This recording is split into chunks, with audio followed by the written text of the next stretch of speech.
धामं ते मते स्मृतिरपि त्वय्यर्चनं चापि ते हस्तावञ्जलये कथा श्रुतिरतः करेणोक्षि सम्प्रेक्षते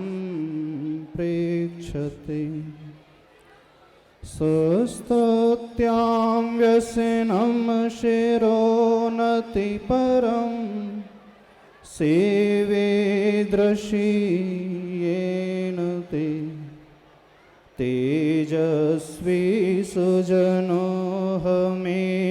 सुकृती तेनैव तेजः पते तेनैव तेजः पते।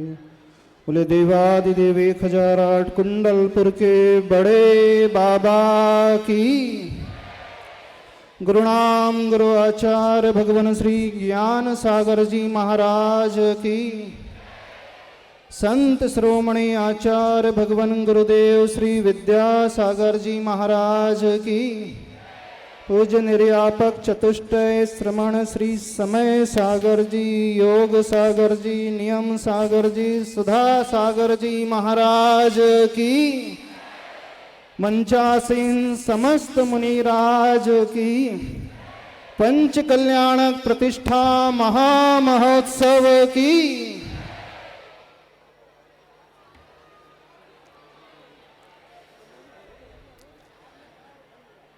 यह पंच कल्याणक प्रतिष्ठा महामहोत्सव का द्वितीय दिवस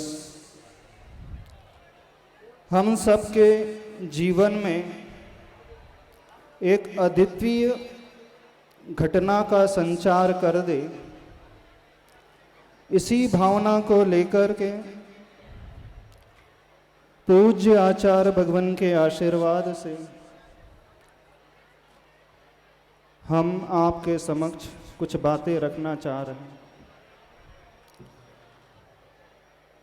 यह इस सदी का नहीं, सहस्राब्दी का अद्वितीय पंच कल्याणक प्रतिष्ठा महोत्सव होने जा रहा है।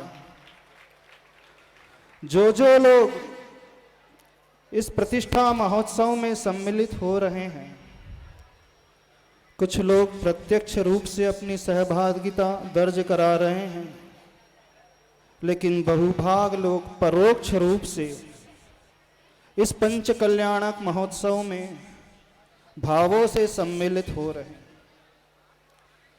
सर्वप्रथम उन मुनिराज को याद कर लें जो यहाँ पर आना चाह रहे थे, लेकिन कुछ प्रतिकूलता ऐसी बनी कि वे इस समारोह में सम्मिलित नहीं हो पाए। पूज्य आचार्य भगवान ने उस दिन यही कहा था जब हम लोगों का प्रवेश हुआ था कि वे मुनिराज भावों से इस पंच कल्याणक प्रतिष्ठा महोत्सव को देख रहे हैं और अपने जीवन को धन्य कर रहे हैं। इस सदी का नहीं, तो जो लोग परोक्ष रूप से जहां भी जिस अवस्था में प्रतिष्ठा महोत्सव यदि मन से अनुमोदना कर लेंगे, अपने भावों को बना लेंगे, इस प्रतिष्ठा महोत्सव में सम्मिलित हो रहे हैं। बल्कि यूं कहें, कुछ लोग प्रत्यक्ष से भी अधिक पुण्य लाभ उन्हें प्राप्त हो सकता है, क्योंकि वे अंदर ही अंदर परोक्ष रूप सोच रहे होंगे इस पंच कल्याण कौन से अंतराय कर्म का उदय है, भावों से सम्मिलित हो रहे हैं, यहाँ साक्षात नहीं आ। सर्वप्रथम उन मन में जो पीड़ा होती है उत्पन्न, वही जो यहाँ पर आना चाह रहे थे, तो आप सभी से यही कहना बनी इस पंच कल्याणक प्रतिष्ठा महोत्सव में सम्मिलित अपनी विशुद्धि को जागृत करते चले जाएं। यह समारोह इस युग के महान गुरु, इस सदी के कहें अथवा सहस्राब्दी के कहें कि महानतम गुरु का सपना पूर्ण होने जा रहा है। प्रातः काल की बेला में जब आचार्य भगवान की वैयावृत्ति कर रहे थे, आचार्य भगवान के श्रीमुख से एक ही बात निकली, धन्य है जब आचार्य परमेष्ठी श्रुत केवली भद्रबाहु स्वामी का जो संग था, 24,000 मुनियों का संग था। कैसे वो चर्या करते होंगे, कैसी धर्म की प्रभावना करते होंगे। आचार्य भगवान की आंखें नम हो गईं। लेकिन इस हुंडा और सर्पणी पंचम काल में, जहां चारों तरफ प्रतिकूलता का माहौल है, 2500 वर्ष पूर्व की वो घटना थी और आज यह की यह घटना है। उस समय भले ही 24,000 का संग रहा होगा, लेकिन वर्तमान में यह संग देख करके ऐसा प्रतीत होता है कि वह उस 24,000 की संख्या से भी अधिक बड़ा संग है। जैसे जैसे प्रतिकूलताएं बढ़ती चले जाती हैं, इन प्रतिकूलताओं में अपने वैराग्य को बढ़ाना, संसार शरीर भोगों से ऊपर उठना और बड़े बाबा की ओर दृष्टि कर देना, यह कोई सामान्य कार्य नहीं। इसे हम यह कह सकते हैं कि पंचम काल का सबसे बड़ा आश्चर्य यदि कोई है तो यही एक सबसे बड़ा आश्चर्य है, जो यहाँ पर आत्म कल्याण के लिए लगे हुए हैं। ये सारे के सारे साधक जो आप लोगों को दिखलाई दे रहे हैं, इनकी भी विशुद्धि रही है और आप श्रावकगण सब कुछ छोड़ करके यहाँ पर आए हो, अपनी सुख सुविधाओं को छोड़ करके यहाँ पर आए हो, तो मानना पड़ेगा कि आपका भी जुड़ाव, आपका भी लगाव, आपकी भी सन्निकटता बड़े बाबा और छोटे बाबा से है। वह एक अद्भुत सन्निकटता है, एक अद्भुत ही आप लोगों का प्रयास है, एक अद्भुत ही आप लोगों का समर्पण है। यहाँ 8-10 दिन ये चलने वाला समारोह सामान्य समारोह नहीं। पंच कल्याणक प्रतिष्ठा बहुत देखी होगी सभी लोगों ने, लेकिन सभी लोगों से कहना है, अपनी आंखों को ही नहीं, अपने हृदय को तृप्त कर लेना। यदि हृदय तृप्त हो जाएगा तो समझ लेना इस पंचम काल में भी जन्म लेकर के हम सभी लोगों से सौभाग्यशाली इस दुनिया में कोई नहीं हो सकता, क्योंकि हमें बड़े बाबा और इस युग के अद्भुत आचार्य परमेष्ठी छोटे बाबा के रूप में जो मिले। यह पंच कल्याणक तो एक निमित्त मात्र है। जब जब बड़े बाबा के दर्शन करते हैं और छोटे बाबा के दर्शन करते हैं तो लगता है आखिर उन आदि प्रभु ने अपने जीवन में क्या किया था जिनकी हम आज पूजा कर रहे हैं। प्रभु के दर्शन बहुत हुए, बहुत किए, लेकिन इस प्रतिष्ठा महोत्सव से यह सीख लेना, आखिर उन्होंने अपने जीवन में ऐसा क्या कार्य किया कि जो हम उन्हें इतना पूज्य मान रहे हैं।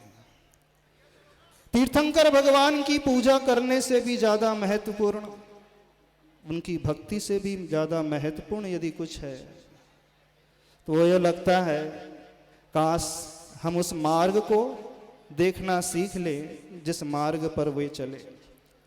पूज्य आचार्य भगवान हमेशा एक यही बात कहते हैं, लोग बड़े बाबा से प्रभावित हैं, लेकिन उनके मार्ग से प्रभावित बहुत कम हो। काश हम उस मार्ग से प्रभावित हो जाएं तो वह दिन दूर नहीं होगा जैसे आज वे पूज्य बनकर के उच्चासन में बैठे हैं, हम भी नीचे से ऊपर आ सकते। आखिर उन्होंने अपने जीवन में क्या किया, बस उस बात को देखना है और पूज्य आचार्य भगवान के हृदय में क्या घट रहा है इस बात को देखना है। 16 कारण भावनाओं का जिक्र आता है तीर्थंकर प्रकृति को बांधने के। वह दर्शन विशुद्धि आदि भावनाओं का वर्णन पूज्य आचार्य परमेष्ठी श्री उमा स्वामी महाराज तत्वार सूत्र जैसे महान ग्रंथ में करते हैं। हमने आदिनाथ भगवान को नहीं देखा, न ही हमने महावीर प्रभु को देखा है, लेकिन जब जब आचार्य भगवान को देखते हैं तो ऐसा प्रतीत होता है वह 16 कारण भावनाएं ग्रंथ का विषय नहीं है। आचार्य भगवान का हर एक कदम, आचार्य भगवान की हर एक चर्या, आचार्य भगवान की हर एक दृष्टि, वह उन भावनाओं से भरा हुआ है। बस अंतर है तो इतना ही है, वर्तमान में वे तीर्थंकर आदि प्रभु हैं और भविष्य में होने वाले तीर्थंकर गुरुवर विद्यासागर महाराज। आदिनाथ भगवान के दर्शन पूजन से उतनी विशुद्धि नहीं बढ़ती जितनी विशुद्धि पूज्य आचार्य भगवान के दर्शन पूजन सेवा वैयावृत्ति से बढ़ जाती है। इसमें कोई अतिशयोक्ति पूर्वक वर्णन हम बिल्कुल नहीं कर रहे,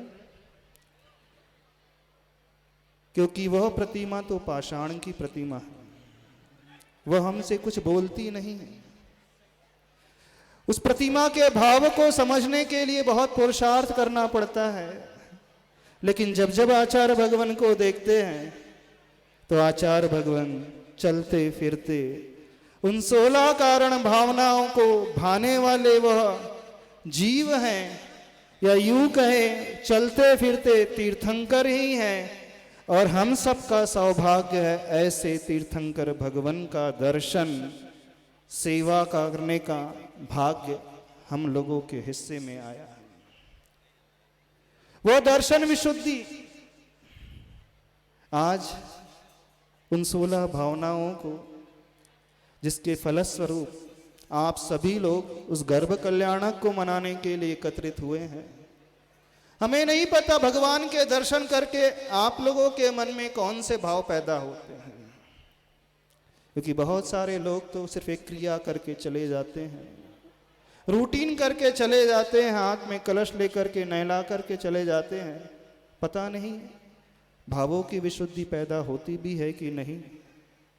लेकिन सभी लोगों से कहना है, पूज्य आचार्य भगवान को देख करके एक ऐसी विशुद्धि लाने की कोशिश करना। हे गुरुवर, आप अपने जीवन में ऐसी कैसी साधना कर रहे हैं इन प्रतिकूलताओं में रह करके, क्या थोड़ा सा भी परसेंटेज हम अपने जीवन में नहीं अपना सकते? वो घड़ी याद है जिस दिन हम 5 मुनि महाराज का प्रवेश कुंडलपुर बड़े बाबा के चरणों में हुआ था। 21 तारीख का वह दिन था। जैसे ही आचार्य भगवान के पूज्यवर के दर्शन किए और दर्शन करने के पश्चात आचार्य भगवान के चरणों में बैठकर के प्रतिक्रमण कर रहे थे। लगभग 35-40 मिनट तक लगातार गुरुदेव को निहार रहे थे।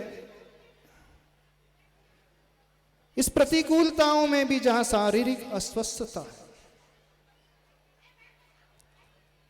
इस उम्र में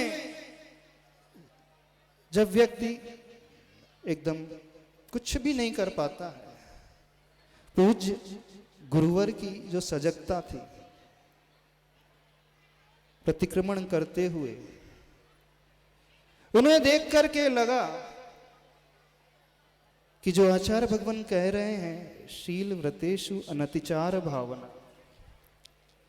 अपने व्रतों के पालन में, अपने आवश्यकों के पालन में कोई अतिक्रम नहीं, कोई व्यतिक्रम नहीं, कोई अतिचार, कोई अनाचार, किसी प्रकार की शिथिलता नहीं। एक टक गुरुदेव दोनों अंजलियों को बांध करके, हाथों को जोड़ करके इतने अच्छे से बैठे हुए प्रतिक्रमण कर रहे थे। हम लोग जब प्रतिक्रमण करते हैं तो बहुत शिथिल भी हो जाते हैं, आसन भी बदल लेते हैं, हिलडुलने लगते हैं। लेकिन आचार्य भगवान की शारीरिक प्रतिकूलता होते हुए भी वो इतने अच्छे से बैठे हुए थे। तब यह भाव जागृत हुआ कि ये आचार परमेष्टि नहीं है, यह तो होनहार शील व्रत को भाने वाले साक्षात तीर्थंकर हैं। आज हम आदिनाथ भगवान का गर्भ कल्याणक मना रहे हैं। जितने लोग इस दृश्य को देख रहे हैं, हमारा तो पूरा विश्वास है आने वाले समय में आचार्य भगवान के ऐसे ही पंच कल्याणक मनाएंगे। उस समय वे आचार्य भगवान न रहेंगे, उस समय वे तो साक्षात तीर्थंकर रहेंगे। बस उन होनहार तीर्थंकर को देख लेना। जो लोग नहीं आ पा रहे हैं वे वंचित रह जाएंगे इस दृश्य को देखने से। जो लोग करीब से नहीं देख पा रहे हैं वे अफसोस करेंगे। इस सदी की महान घटना, हम सब कुछ देखने के लिए बाहर जाते हैं, लेकिन क्यों हमने इस अवसर को गवा दिया? क्यों इस अवसर को हम भुला नहीं पाए? जीवन में बहुत कम क्षण ऐसे आते हैं जब हमारी पर्याय की सार्थकता होती है। बाकी अधिकांश समय इस पर्याय का, मनुष्य भव का तो श्रावक वर्ग का सिर्फ विषय और कषायों में ही जाता है। 5 प्रकार के पापों में ही डूबा रहता है। कुछ क्षण मिलते हैं, कुछ अवसर मिलते हैं जब वो पापों से ऊपर उठ करके कुछ अच्छे कार्य करने की संयोजना बनाता है, तो उन क्षणों का जिन्होंने प्रयोग किया वे पात्र बन करके बैठे हैं। चाहे वे 24 माता पिता हो, चाहे वे 100 धर्मेंद्र हो, कुबेर हो। यह दृश्य भी एक अद्भुत दृश्य है, एक ऐसा अद्भुत दृश्य। शास्त्रों में वर्णन आता है अजितनाथ भगवान के काल में 170 तीर्थंकर हुए थे उनके शासन काल में। लेकिन हम सब धन्य हैं, इस पंचम काल में मात्र एक भगवान का पंच कल्याणक नहीं देख रहे हैं, 2400 तीर्थंकर भगवान का पंच कल्याणक देख रहे हैं। इससे महान अवसर और क्या हो सकता है? अभी तक का जो समय व्यतीत हुआ है जीवन में, सही सही कहना है, ऐसा कुछ भी नहीं है जिसमें आप कह सकते हैं कि हमारे जीवन की उपलब्धि है। बस कुछ ही क्षण ऐसे होते हैं जिन्हें हम उपलब्धि मान करके, सहेज करके रख सकते हैं। सभी लोगों से कह रहे हैं इन क्षणों को अपनी आंखों में नहीं, अपने हृदय में कैद कर लेना, अपने हृदय का भाव बना लेना। यही क्षण आप लोगों के सबके लिए कल्याणकारी साबित होंगे। इन्हीं क्षणों के माध्यम से न जाने ऐसे निदत्ति निकाचित पुण्य कर्म का बंध हो जाएगा, जो निकाचित पुण्य कर्म सभी लोगों को, अभी तो इस पंडाल को हम समोसरण मान करके बैठे देख रहे हैं, भविष्य में आचार्य भगवान चतुर्दिशा में विराजमान होंगे और उन्हीं के समोसरण में हम सभी बैठ करके आचार्य भगवान की स्तुति करेंगे, गुणगान गाएंगे। यदि आपको याद होगा, कल प्रातः कल जब आचार्य भगवान के श्रीमुख से प्रवचन आप लोगों ने सुना होगा, जब 9 मुनि महाराज का दीक्षा दिवस था, आरिकाओं का भी दीक्षा दिवस था। आचार्य भगवान यही कह रहे थे कि धन्य है वे प्रभु चारों ही दिशाओं में बैठ जाते हैं। बस आचार्य भगवान की जब करुणा को देखते हैं, वह करुणा, टपकती हुई वह भावना एक अद्भुत रोमांच पैदा कर देती। जो लक्षण शास्त्रों में आचार्य परमेष्टि के लिए लिखा है, वही लक्षण पूज्य आचार्य भगवान में अक्षरशः नहीं, उससे भी अधिक तरीके से घटित होता है। पूज्य आचार्य पूज्यपाद स्वामी जी सर्वार सिद्धि ग्रंथ में कहते हैं, परहित प्रतिपादन एक लक्षण, पर का हित प्रतिपादित करना, बस यही आचार्य परमेष्टि का लक्षण। जो युक्ति आगम में कुशल होते हैं, बिना कहे ही मोक्ष मार्ग का निरूपण कर देते हैं। अवाग विसर्गम वपुषा निरूपयंतम मोक्ष मार्गम मूर्तम इव। बस आचार्य भगवान को देख करके, वे आचार्य भगवान नहीं है, होनहार तीर्थंकर भगवान है। एक एक भावना उनके भीतर घटित होती है। आचार्य भगवान एक बार बहुत सुंदर बात कर रहे थे। तीर्थंकर कोई आवश्यक नहीं कि छायक सम्यक दृष्टि ही बने। जबकि छायक सम्यक दृष्टि अपने दोषों में कोई, अपने व्रतों में सम्यक दर्शन में कोई दोष नहीं लगाता। 25 मलों से उसका सम्यक दर्शन रहित होता है, 8 अंगों से परिपूर्ण होता है, फिर भी हर एक छायक सम्यक दृष्टि जीव तीर्थंकर बन जाए, कोई नियामक नहीं होता। ऐसा क्या है? ऐसी कौन सी भावना है जो उसे तीर्थंकर का पद दिला देती है? ऐसी कौन सी दर्शन विशुद्धि की भावना है जो एक क्षयोपशम सम्यक दृष्टि जीव को भी उस ऊंचे स्थान पर पहुंचा देती है? यदि कोई भावना है तो वह सम्यक दर्शन से बढ़कर के भावना है, और वह भावना पूर्ण होती है बस प्राणी मात्र के कल्याण की भावना। जब जब आचार्य भगवान की आंखों को देखते हैं, आचार्य भगवान की आंखें डबडबा जाती हैं। किस बात को लेकर के डबडबा जाती है, नम हो जाती है? अपने शारीरिक कष्ट को लेकर के नहीं, शरीर की दुविधा को लेकर के नहीं, शारीरिक परेशानी को लेकर के नहीं, हम आप प्राणी मात्र के कल्याण के भावना को लेकर। क्या आवश्यकता है? आचार्य भगवान इतने रास्ते में सफर करते हुए आ रहे हैं, 2-2 बार उन्हें बैठना पड़ता है, विश्राम लेना पड़ता है, धूप में आ रहे हैं, शीत को सहन करते हुए आ रहे हैं। किसके लिए आ रहे हैं? कभी आप लोगों ने सोचा? वो इतने कष्ट किसके लिए उठा रहे हैं? वह इतनी परेशानी किसके लिए सहन कर रहे हैं? चाहते तो अच्छे से उसी संत निवास में बैठे रह सकते, क्या आवश्यकता थी? कभी विचार नहीं होता उत्पन्न आप लोगों के मन में कि क्यों आचार्य भगवान इतने कष्टों को झेल रहे हैं, स्वयं सारी पीड़ा सहन करते चले जा रहे हैं, दर्द को पीते चले जा रहे हैं? किसके लिए? और किसी के लिए नहीं, हम और आप लोगों के कल्याण के लिए इस कष्ट को, पीड़ा को झेलते हुए जा रहे हैं। बस ऐसी भावना जिसके हृदय में जागृत हो जाए तो समझना वह दर्शन की विशुद्धि को तीव्रतम पराकाष्ठा में लेकर के जाने वाला है। ऐसी ही पराकाष्ठा यदि पंचम काल में, हुंडा और सर्पणी काल में देखने को मिल रही है तो यह आचार्य भगवान की जीती जागती मूर्ति में देखने को मिल रही है। क्योंकि हम लोगों ने आदिनाथ भगवान को नहीं देखा, हम लोगों ने मात्र प्रतिमा को देखा है, न ही हमने महावीर प्रभु को देखा है, मात्र शास्त्रों में उनकी जीवन को पढ़ा है, उनके चरित्र को पढ़ा है। पढ़ करके वो भाव पैदा नहीं हो सकते, सुनकर के भी वो विशुद्धि पैदा नहीं हो सकती।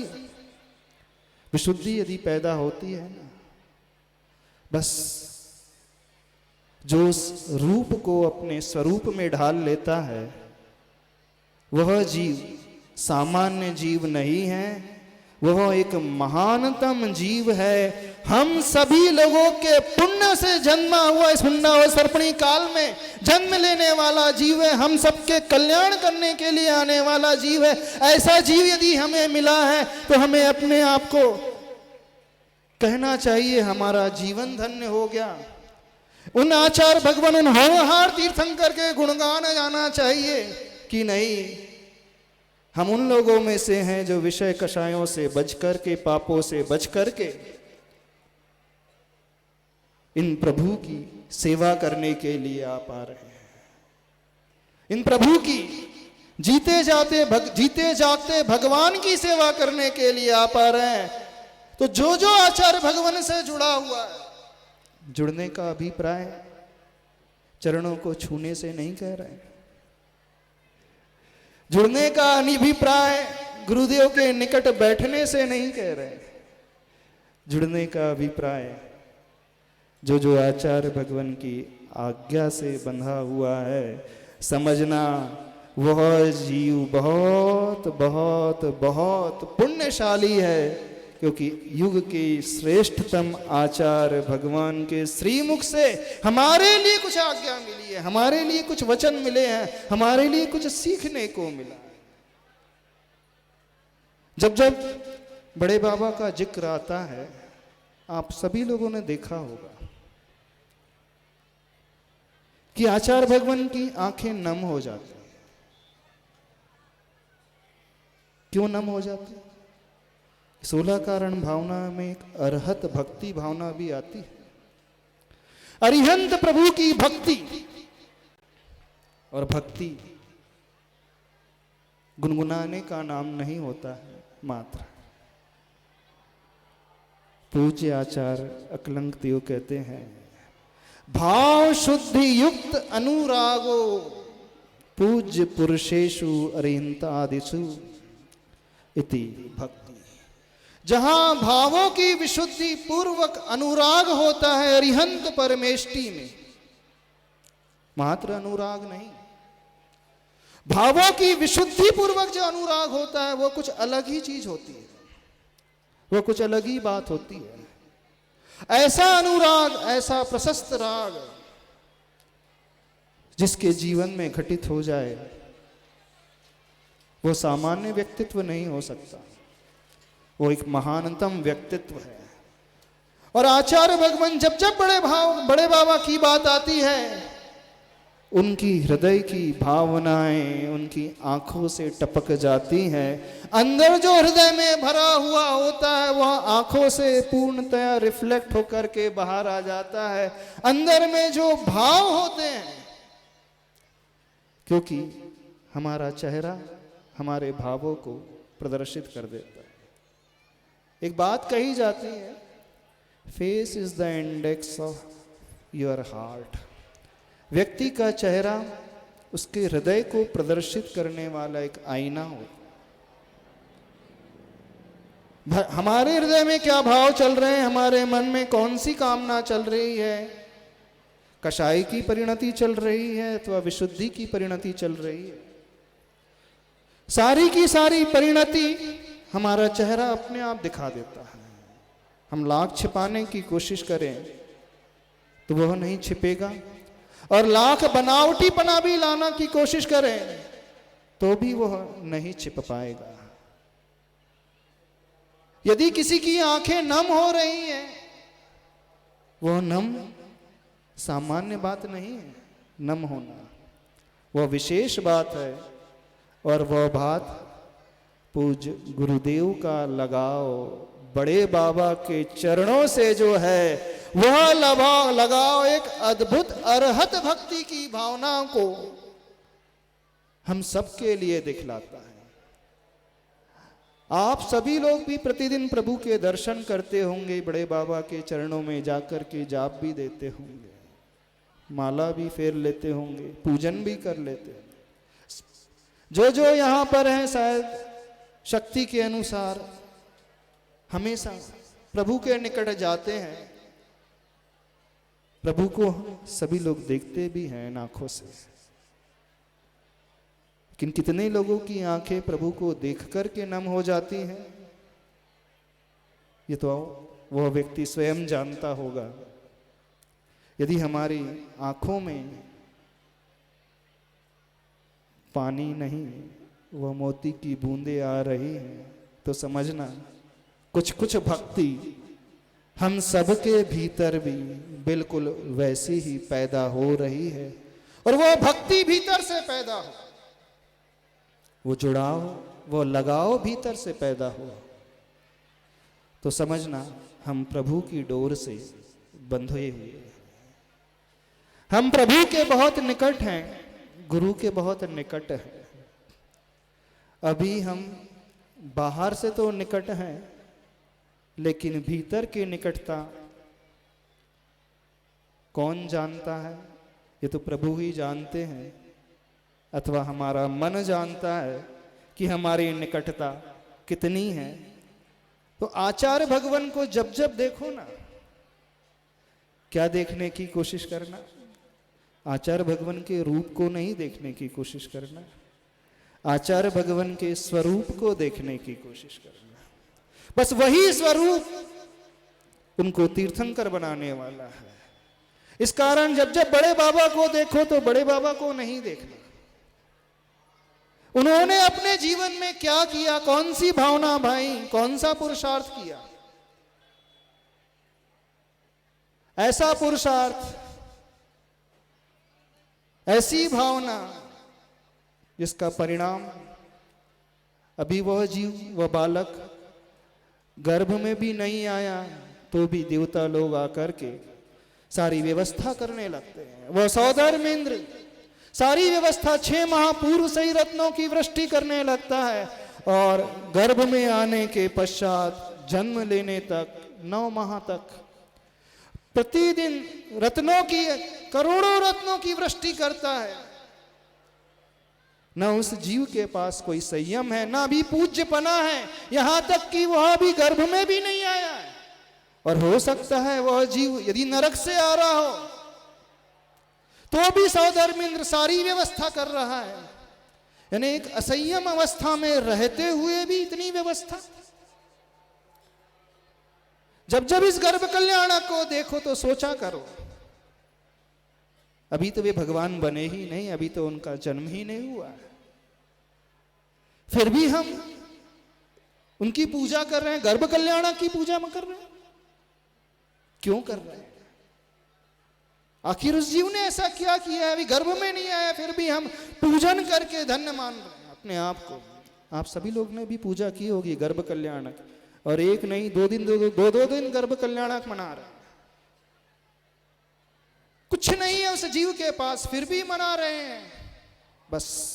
तो प्रभु को देख करके थोड़ा सा अतीत की ओर लौटना सीखें, प्रभु को देख करके इस भावना को लाना सीखें। हे प्रभु, मैं आपसे प्रभावित नहीं हूं, आपके मार्ग से प्रभावित हूं। जिस रास्ते पर आप चले हैं उस रास्ते से प्रभावित हूं बस। यदि हम प्रभु को देख करके रास्ता देखना सीख गए तो मानना गर्भ कल्याणक मनाना सार्थक हो जाएगा, मानना जन्म कल्याणक मनाना सार्थक हो जाएगा, मानना तीर्थंकर के 5 कल्याणक मनाना सार्थक हो जाएगा। क्योंकि हम वहां तक पहुंच गए हैं जहां से उस जीव ने शुरुआत की थी, वह कल्याण की यात्रा वहां से शुरू हुई थी। बस हमने उस मूल जड़ को पकड़ लिया, और जब मूल जड़ पकड़ में आ जाती है तो वृक्ष की वृद्धि अपने आप होने लगती है। यदि जड़ सुरक्षित रहती है तो वृक्ष हमेशा बढ़ता है, फलता है, फूलता है। मात्र फलता फूलता अपने लिए ही नहीं बल्कि अनेकानेक जीवों के लिए वो फल देता है, शीतलता देता है, सब कुछ प्रदान करता है, जीवन भर प्रदान ही करते रहता है। कभी अपने लिए नहीं रखता, कभी अपने लिए नहीं बचाता। बस यही एक भावना जो कल्याण कराने वाली है और वह कल्याणक को जन्म देने वाली है। बस इस कल्याणक को मनाने के लिए सभी लोग दूर दूर से आए हैं। सभी लोगों से ये कहना है, भीड़ का हिस्सा बन करके मत रह जाना। भले ही भीड़ में रह रहे हो, भले ही तात्कालिक थोड़ी बहुत असुविधा हो जाए, असुविधाओं को भूल जाना, क्योंकि सुविधाओं की कमी आप लोगों के घर में कोई नहीं। सबके पास ढेर सारी फैसिलिटीज हैं, किसी प्रकार की कमी किसी को नहीं है। लेकिन यहां आकर के सुविधाओं को नहीं, यहां आकर के तो सिर्फ प्रभु की भक्ति को देखना, प्रभु के प्रति वो समर्पण का भाव लेकर के आने की बात लेकर के आ जाना। और नहीं आए तो पूज्य गुरुदेव को देख लेना। धन्य है गुरुवर आपकी भक्ति, धन्य है गुरुवर आपका समर्पण देता है, धन्य है आपकी जीवन भर प्रदान ही करते रहता है, कभी अपने लिए नहीं रखता, कभी अपने लिए नहीं बचाता। यह जो बड़े बाबा का पंच कल्याणक हो रहा है, मात्र जो कल्याण कुछ दिनों की बात नहीं, और वह कल्याण इतना बड़ा जो आयोजन हो रहा है, बस इस कल्याणक को मनाने के लिए सभी लोग दूर दूर से आए। आयोजन को पूर्ण होने के लिए सभी लोगों से क्या कभी हमने सोचा है भीड़ का आचार्य भगवान की कितनी बड़ी तपस्या रही, भले ही आचार्य भगवान का कितना बड़ा त्याग रहा, भले ही आचार्य भगवान का कितना बड़ा समर्पण रहा है, आचार्य भगवान का कितनी सुविधाओं की कमी लगाव रहा है प्रभु से। उन बड़े बाबा से सारी पूरे फैसिलिटीज जीवन हैं। की किसी प्रकार की कमी किसी को उनके नहीं है, चरणों में जिन्होंने लेकिन यहाँ अर्पित आकर कर के दी है, सुविधाओं को तो इस नहीं, साधना यहाँ को आकर के देख उस लेना, प्रभु इस की आयोजन भक्ति को को मत देख, देखना, इस दृष्टि से मत प्रभु के देखना, प्रति वो इस दृष्टि से समर्पण का देखने भाव की लेकर कोशिश के करना। आने की हम बात सामान्य लेकर के दृश्य आ को जाना। नहीं देख रहे हैं, हम उस और दृश्य नहीं को आए, देखने की तो कोशिश पूज्य कर रहे गुरुदेव को हैं। देख ये लेना। जो दृश्य आया धन्य है है गुरुवर, आचार्य आपकी भगवान की तपस्या धन्य है की गुरुवर, फलश्रुति आपका है, समर्पण आचार्य है। भगवान धन्य की है साधना आपकी का जीवन परिणाम है, जीवन में उनकी प्रदान सारी धन्य की है सारी आपकी मेहनत बात है। है। हम लोग तो कभी बैठ अपने करके लिए नहीं फल खा बचाता। रहे हैं, कुछ नहीं कर ये रहे जो हैं।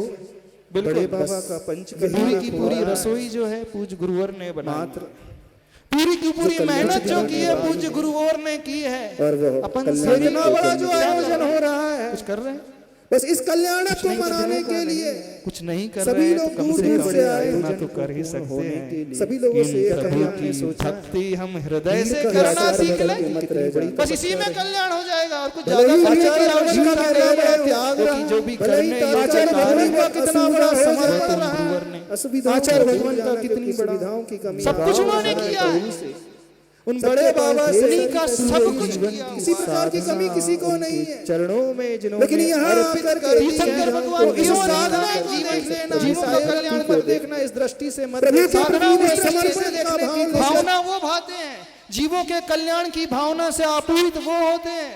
लेकिन एक जीव ऐसी भावना भा लेता है, एक जीव ऐसी साधना कर लेता है और उस साधना का परिणाम, उस साधना का फल जो है असंख्यात जीवों को मिल जाता है, चाहे वो देव हो, चाहे वो मनुष्य हो, चाहे वो तिर्यंच हो, पशु हो, स्त्री हो, पुरुष हो, गरीब हो, अमीर हो, कोई बात नहीं, उस साधना का परिणाम सबको मिल जाता है। तो सारा का सारा जो श्रेय, सारी की सारी साधना यदि किसी की है तो पूज्य आचार्य भगवान इस युग के चलते फिरते तीर्थंकर की है, और उनकी साधना का परिणाम उन घने वृक्ष के नीचे बैठ कर के यदि हम फल का पान कर रहे हैं, बस हम ही लोग कर रहे हैं।